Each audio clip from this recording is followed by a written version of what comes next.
বিলাসপুর নামে একটি ছোট্ট গ্রামে রতন তার বৃদ্ধ মার সাথে বাস করত। রতন পুকুরের মাছ ধরেই কোনো রকমে সংসার চালাতো। একদিন দুপুরে রতন মাছ ধরে বাড়ি ফিরে আসে। মা, ও মা, খুব জোর খিদে পেয়েছে, তাড়াতাড়ি কিছু খেতে দাও। মা, এখন তো নদীতে মাছ নামেই আছে। আমার তো খুব চিন্তা হচ্ছে, যদি এইভাবে চলতে থাকে তাহলে আমি সংসারটা কিভাবে চালাবো? আরে বাবা, তুই চিন্তা করিস না। সারাদিন তুই এত পরিশ্রম করিস, দেখবি ভগবান নিশ্চয়ই কোনো না কোনো রাস্তা বের করেই দেবে। রতন খেতে বসে তার মার সাথে কথা বলতে থাকে।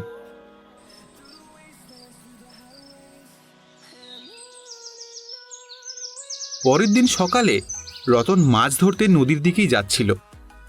তখনই গ্রামের রাস্তায় রতনের সাথে দেখা হয়ে যায় সেই গ্রামের জমিদার আদিত্য নারায়ণের সাথে।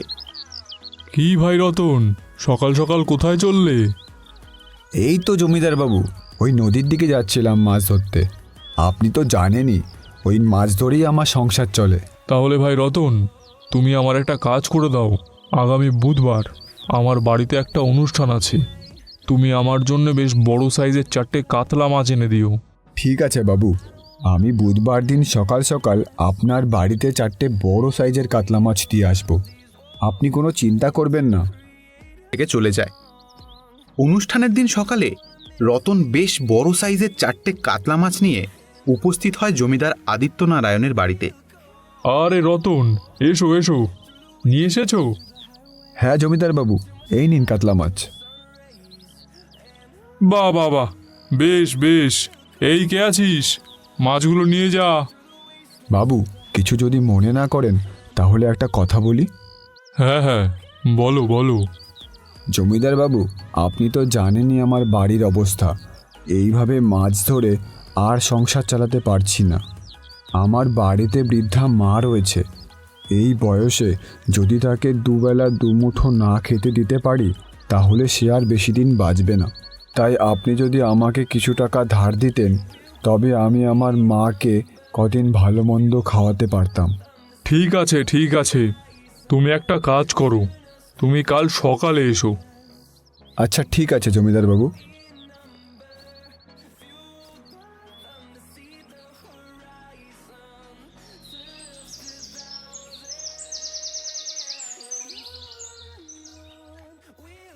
বুঝলে রতন, আমি জানি তুমি খুব ভালো মানুষ, কিন্তু তুমি যে খুব গরিব। টাকা তো আমি তোমায় দিয়ে দেব, কিন্তু আমার টাকা যে আমায় সুদ সমেত ফেরত দিতে হবে। পারবে তো? ঠিক আছে জমিদার বাবু, আপনি চিন্তা করবেন না। আমি যেমন করে হোক আপনার টাকা ফেরত দিয়ে দেব। এই কথা শুনে জমিদার রতনকে টাকা দেয়। রতন সেই টাকা নিয়ে নিজের বাড়িতে চলে আসে। কে হলো বাবা, কোথায় গেছিলি? আমি কখন থেকে তোর জন্য অপেক্ষা করছি। রতন তার মাকে সব কথা খুলে বলে। তুমিই বলো মা, আমি আর কি করতাম? ঘরে তো কোনো খাবারই নেই।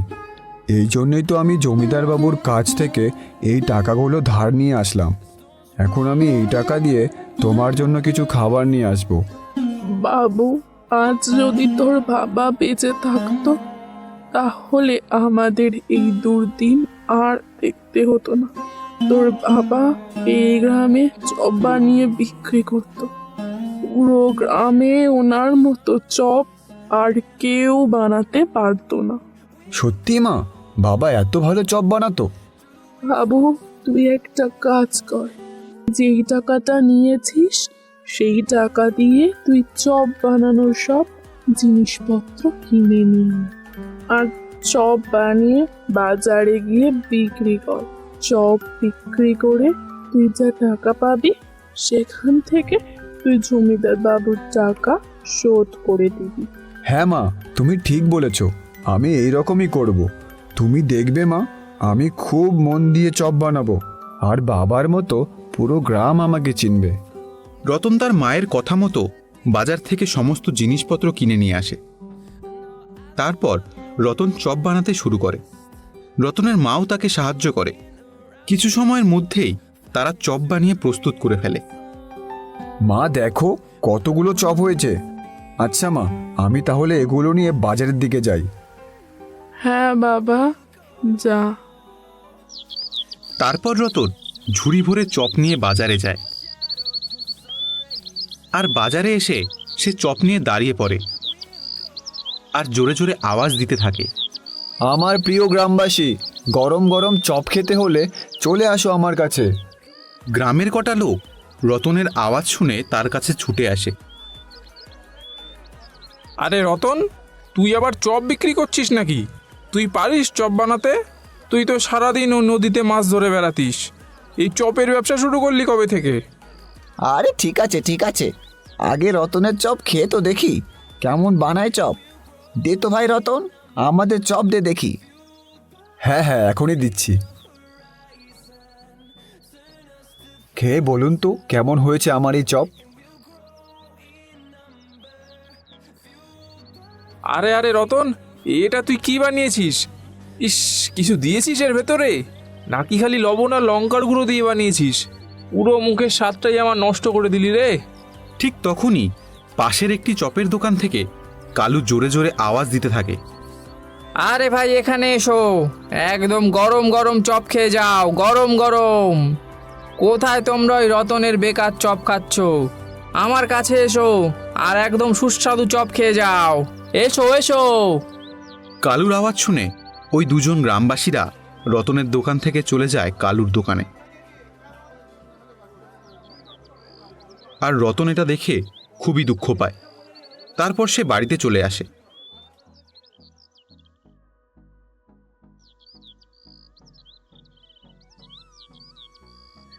আরে বাবা, তুই চলে এসেছিস? কি হলো? তোর বানানো চপ গ্রামবাসীরা পছন্দ করেছে? না মা, গ্রামের লোকেরা বলে আমার চপে নাকি কোনো স্বাদই নেই। জমিদার বাবুর কাছ থেকে আনা টাকা দিয়ে তো সব চপ বানানোর জিনিস কিনেছি। এবার চপ সুস্বাদু বানানোর মশলা আমি কোথার থেকে পাবো?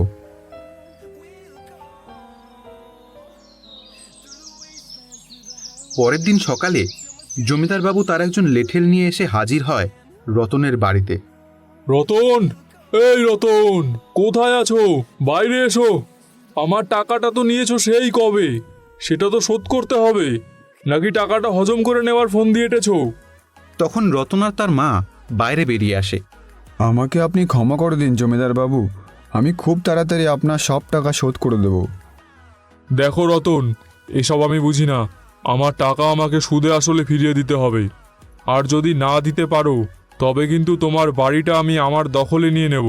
তারপর আমাকে আমার টাকা শোধ করে তোমার বাড়ি আমার থেকে ছাড়িয়ে নিতে হবে। না না জমিদার বাবু, এমন করবেন না। আমি গরিব মানুষ। আপনি যদি আমার বাড়িটা নিয়ে নেন তবে আমি আমার বৃদ্ধ মাকে নিয়ে কোথায় যাব? জমিদার আদিত্যনারায়ণ রতনের কোনো কথাই শোনেন না। সে তার লেঠেলকে দিয়ে রতনের ঘরের সব জিনিসপত্র বাইরে ফেলে দেয়। তারপর তারা ওখান থেকে চলে যায়। রতন মনের দুঃখে ওর বানানো চপগুলো নিয়ে বাজারে চলে যায়। আর বাজারে গিয়ে চুপচাপ দাঁড়িয়ে থাকে। ঠিক তখনই একটা বুড়ো লোক কালুর দোকানের সামনে গিয়ে কালুকে বলে, বাবা, আমি অনেক দিন ধরে কিছু খাই না, আমাকে কিছু খেতে দাও। ভগবান তোমার অনেক মঙ্গল করবে। আরে যাও যাও এখান থেকে, এখন বিরক্ত করো না। দেখছো না কত ভিড় রয়েছে এখানে। বুড়ো লোকটা কালুর দোকান থেকে চলে আসে। তারপর সে রতনের দোকানের সামনে এসে রতনকে বলে, বাবা, আমাকে কিছু খেতে দাও, খুব খিদে পেয়েছে। আমার কাছে কিন্তু কোনো টাকা পয়সা নেই। যদি আমাকে তুমি কিছু খেতে দাও তাহলে আমি বড় উপকৃত হব বাবা। আরে হ্যাঁ হ্যাঁ, কেন দেব না? আমার আপনার কাছ থেকে কোনো টাকা চাই না। দাঁড়ান, আমি আপনাকে আমার হাতে বানানো চপ খাওয়াচ্ছি। জানেন তো বাবা, কেউ আমার হাতের চপ খেতেই চায় না। কারণ লোকে বলে এই চপ নাকি সুস্বাদু না। এই নিন বাবাজি, আপনি এটা খেয়ে আপনার খিদে মেটান। এরপর রতন ওই বুড়ো লোকটির হাতে একটি চপ দেয়, আর বুড়ো লোকটা সেই চপটি চুপচাপ খেতে থাকে। তোমায় অসংখ্য ধন্যবাদ বাবা। তোমার বানানো চপ খেয়ে আমার মন ভরে গেল। তোমার চপ কিন্তু খুব সুস্বাদু ছিল। আপনি সত্যি বলছেন বাবা?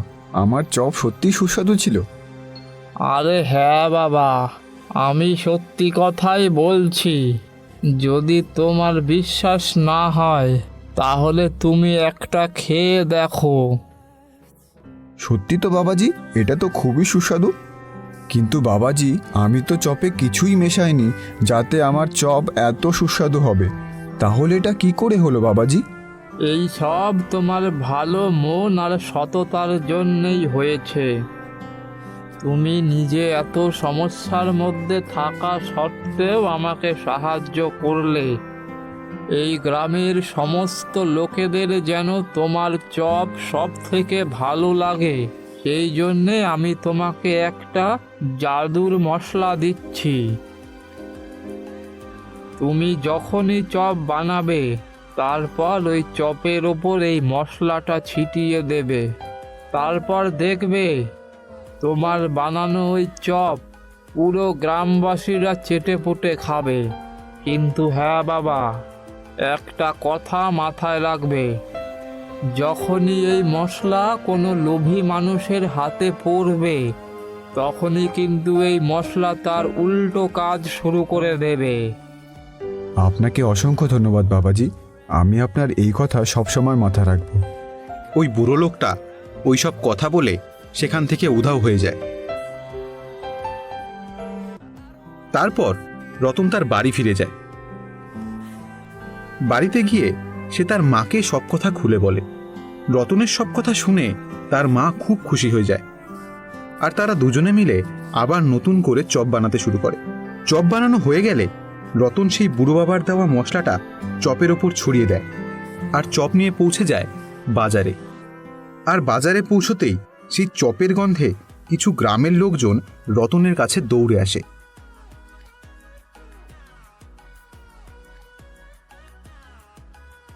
আরে বাহ রতন ভাই, তোমার চপ দিয়ে তো খুব সুন্দর গন্ধ বেরোচ্ছে। বাহ বাহ বাহ, দাও দাও, আমাদের একটা করে চপ দাও তো দেখি। হ্যাঁ হ্যাঁ, এক্ষুনি দিচ্ছি।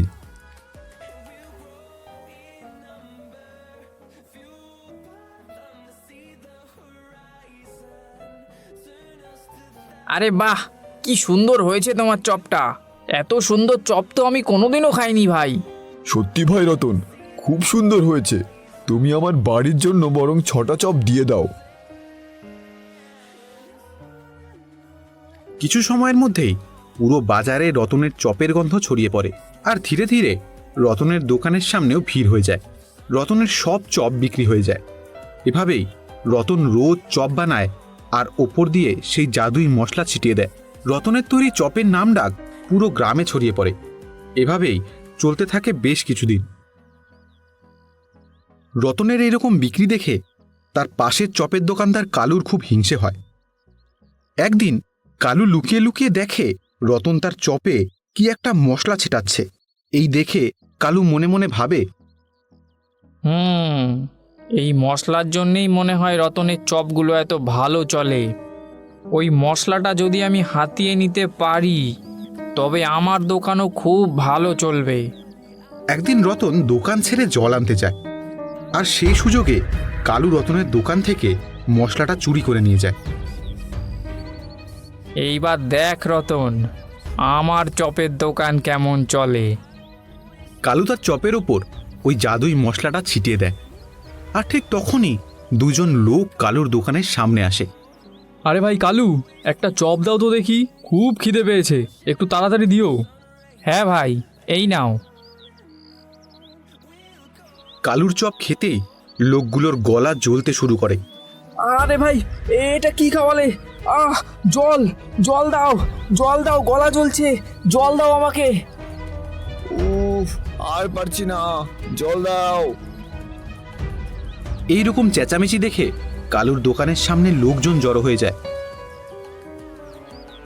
আর গ্রামের লোকেরা যখন সব ঘটনা জানতে পারে তখন তারা কালুকে গ্রাম ছাড়া করে দেয়। আর রতনকে কালুর দোকানটি দিয়ে দেয়। তারপর থেকে রতনও খুব আনন্দের সাথেই দোকান চালাতে থাকে। আর রতনের ওপর থাকে সেই বুড়ো বাবার আশীর্বাদ। গোপালনগর নামের এক গ্রামে মহেশ নামে এক গরিব কৃষক ও তার স্ত্রী আশা বাস করত। মহেশ সেই গ্রামের জমিদার উৎপল ভট্টাচার্যের জমিতে চাষের কাজ করে তার সংসার চালাত। একদিন বিকেলে মহেশ জমিতে চাষের কাজ সেরে বাড়ি ফিরে আসে। আশা, আশা, কোথায় তুমি? এই তো আমি। বলো কি হয়েছে?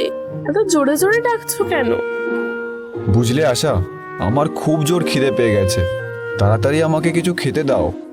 আচ্ছা ঠিক আছে, তুমি হাত মুখটা ধুয়ে এসো, আমি তোমার জন্য তাড়াতাড়ি করে পরোটা আর আলুর দম বানিয়ে দিচ্ছি। আচ্ছা ঠিক আছে। এরপর আশা মহেশের জন্য পরোটা আর আলুর দম বানায়। পরোটা আর আলুর দম তৈরি হয়ে গেছে, তুমি খেতে এসো। মহেশ রান্নাঘরে ঢুকল।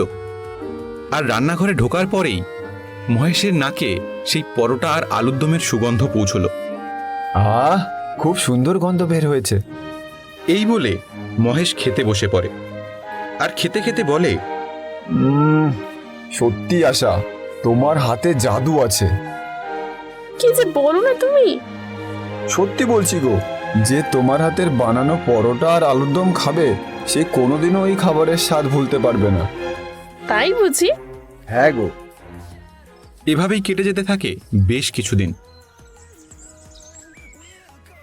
একদিন মহেশ জমির পাশে বসে দুপুরের খাবার খেতে খেতে তার বন্ধু বিপ্লবকে বলে, বুঝলে ভাই বিপ্লব, কাল জমিদার বাবুর সাথে দেখা হয়েছিল। কি বললেন জমিদার বাবু? জমিদার বাবু বললেন আর কয়েকদিনের মধ্যেই এই সব জমির ধান কেটে ফেলতে হবে। জমিদার বাবু খুব তাড়াতাড়ি এই জমিতে শস্য চাষ করবেন। কি বলছো? এখনো তো অনেকটা জমির ধান কাটা বাকি রয়েছে। আর এই কয়েকদিনের মধ্যে যদি সব জমির ধান কাটতে হয় তবে তো আমাদের দিন রাত কাজ করতে হবে। হ্যাঁ, তা তো করতেই হবে। এরপর তারা তাড়াতাড়ি খাবার সেরে আবার কাজ করতে শুরু করে দেয়। কাজ করতে করতে সন্ধে নেমে আসে। মহেশ এখনো বাড়ি ফিরছে না দেখে মহেশের স্ত্রী আশা খুব চিন্তায় পড়ে যায়। আজ এত দেরি হয়ে গেল, তাও বাড়ি ফিরছে না কেন? এত দেরি তো কখনো করে না। কোনো আবার বিপদ আপদ হলো না তো? হে ঠাকুর, তুমি রক্ষা করো। ঠিক তখনই দরজার বাইরে থেকে মহেশের আওয়াজ আসে, আশা, আশা, দরজা খোলো। কি গো, আজ তোমার এত দেরি হলো যে? আর বলো না, জমিদার বাবু এই এক সপ্তাহের মধ্যে সমস্ত জমির ধান কেটে ফেলতে বলেছেন। তাই তো আজ একটু বেশি কাজ করলাম। তুমি আমাকে তাড়াতাড়ি কটা খেতে দাও, আবার কাল সকালে তাড়াতাড়ি জমিতে যেতে হবে। হ্যাঁ, এক্ষুনি দিচ্ছি। এরপর তারা দুজনে খাবার খেয়ে ঘুমিয়ে পড়ে।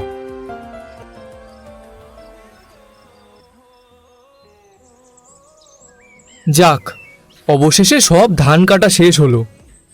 তা যা বলেছ, এই কটা দিন যা পরিশ্রম হয়েছে তা আর বলার না। এরপর মহেশ বাড়ি ফিরে আসে। কি গো, আজ এত তাড়াতাড়ি বাড়ি ফিরে এলে? জমির কাজ শেষ হয়ে গেছে? হ্যাঁ, সব ধান কাটা শেষ। এবার কাল থেকে আবার নতুন ফসল লাগানোর জন্য মাটি কাটতে হবে। মহেশ আর তার স্ত্রী আশা গল্প করতে থাকে। এমন সময় দরজার বাইরে থেকে শব্দ আসে, মহেশ, মহেশ, তাড়াতাড়ি বাইরে এসো। বিপ্লবের গলা না? কিন্তু বিপ্লব এত রাতে ডাকাডাকি করছে কেন? মহেশ দরজা খুলে বাইরে গিয়ে দেখে বিপ্লব খুব চিন্তিত হয়ে দাঁড়িয়ে আছে। আরে বিপ্লব, কি হয়েছে? তোমাকে এত চিন্তিত দেখাচ্ছে কেন? আজ নায়েব মশাই আমাদের বাড়িতে এসেছিলেন। নায়েব মশাই গেছিলেন? কি বললেন নায়েব মশাই? নায়েব মশাই বললেন, বুঝলে বিপ্লব, কাল থেকে তোমাদের আর জমির কাজে যেতে হবে না। কেন নায়েব মশাই, আমরা কি কোনো ভুল করেছি? না না, তোমরা কোনো ভুল করনি। আসলে জমিদারবাবু বলেছেন যে উনি শহর থেকে নানান ধরনের মেশিন নিয়ে আসবে, যাতে তাড়াতাড়ি জমিতে চাষের কাজ করা যায়। তাই আর বেশি শ্রমিকের প্রয়োজন হবে না। এই কারণেই তোমাদের আর কাল থেকে জমিতে যেতে হবে না। এটা তুমি কি বলছো বিপ্লব? এখন আমরা কি করব? আমিও তো এখন সেটাই ভাবছি। কিছু সময় পর বিপ্লব মহেশের বাড়ি থেকে চলে যায়। বিপ্লবের কাছ থেকে এই কথা শুনে মহেশ খুব চিন্তায় পড়ে যায়। তুমি চিন্তা করো না, আমরা ঠিক কোনো না কোনো ব্যবস্থা করে নেব।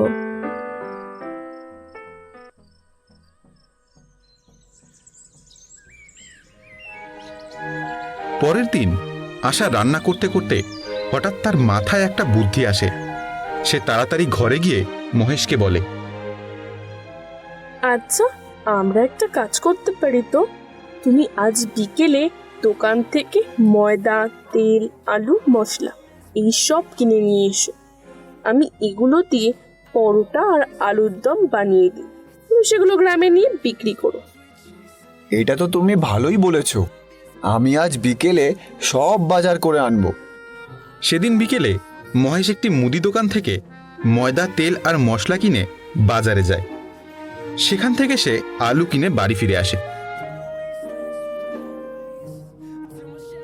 আশা, আশা, এই দেখো, আমি সব বাজার করে এনেছি। এবার তুমি ভালো করে পরোটা আর আলুর দম বানাও।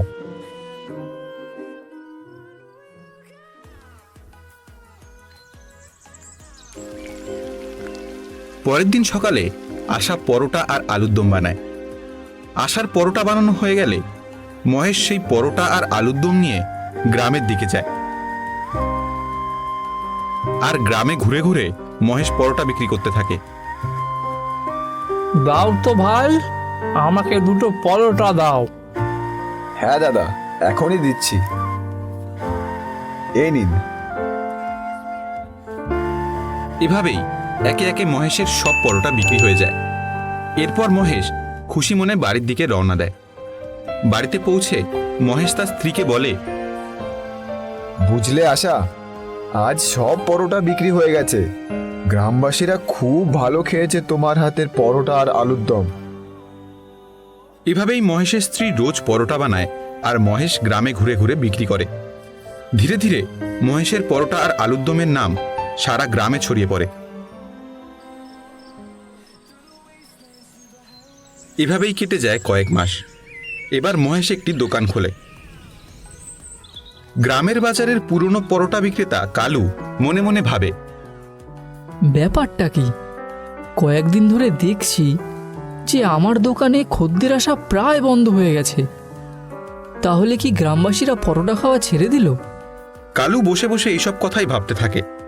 হঠাৎ একজন গ্রামবাসী কালুকে বলে, কি কালু, দোকানে বসে মাছি মারছো দেখছি। আর বলবেন না ভাই, কয়েকদিন ধরে দেখছি গ্রামবাসীরা পরোটা খাচ্ছে না। কি বলছো কি? গ্রামের কোনো খবরই রাখো না দেখছি। গ্রামে একটা নতুন পরোটার দোকান খুলেছে। পরোটার দোকান খুলেছে? কে খুলেছে? কি যেন নাম? হ্যাঁ, মহেশ।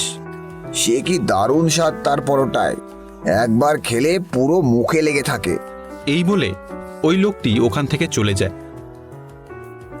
কে এই মহেশ? না, একবার গিয়ে ব্যাপারটা দেখতে হচ্ছে। তারপর কালু মহেশের দোকানের কাছে গিয়ে দেখে দোকানে কত মানুষের ভিড়। এই দেখে কালুর খুব রাগ হয় এবং কালু ভাবে, না, আমার ব্যবসা যদি আবার আগের মতন করে চালাতে হয় তাহলে এই মহেশের ব্যবসা আমাকে যে করেই হোক বন্ধ করতে হবে। পরের দিন কালু দেখে মহেশ তার দোকান খোলা রেখে তার হাতে একটি ব্যাগ নিয়ে বাজারের দিকে চলে যায়। এই সুযোগে কালু মহেশের দোকানে গিয়ে আলুর দমের মধ্যে বেশি করে লবণ মিশিয়ে দেয়।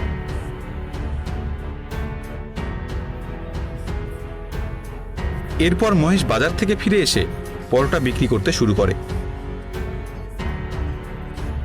ইস, থু থু, এটা কি বানিয়েছো ভাই? এ তো পুরো লবণে পুড়ে গেছে। কি বলছেন? মহেশ একবার আলুর দম খেয়ে দেখে। সত্যি তো, এত লবণ কি করে হয়ে গেল? এরপর মহেশ দোকান বন্ধ করে বাড়ি চলে যায়। বাড়িতে গিয়ে সে তার স্ত্রীকে সব কথা খুলে বলে। কিন্তু আমি যখন খেয়েছিলাম তখন তো সব ঠিকই ছিল, তাহলে পরে এত লবণ কি করে এলো? সেটাই তো বুঝতে পারছি না। পরের দিন মহেশ আবার দোকান খুলে বাজারে যায়।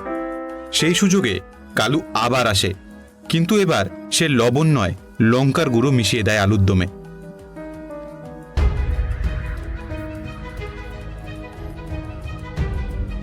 কিছু সময় পর মহেশ দোকানে ফিরে আসে। দাও তো ভাই, পরোটা দাও। ওরে বাবা রে, জল দাও ভাই, জল দাও। এটা তুমি আলুর দম বানিয়েছো নাকি লঙ্কার তরকারি? ওরে বাবা, কি ঝাল! উফ! পরপর দুদিন এই একই ঘটনা ঘটাতে মহেশের একটু সন্দেহ হয়। মহেশ ভাবে, এটা কি হচ্ছে? আগের দিন লবণ, আজ লঙ্কা। না, ব্যাপারটা তো মোটেই সুবিধের নয়। এইসব ভেবে মহেশ দোকান বন্ধ করে বাড়ি চলে যায়।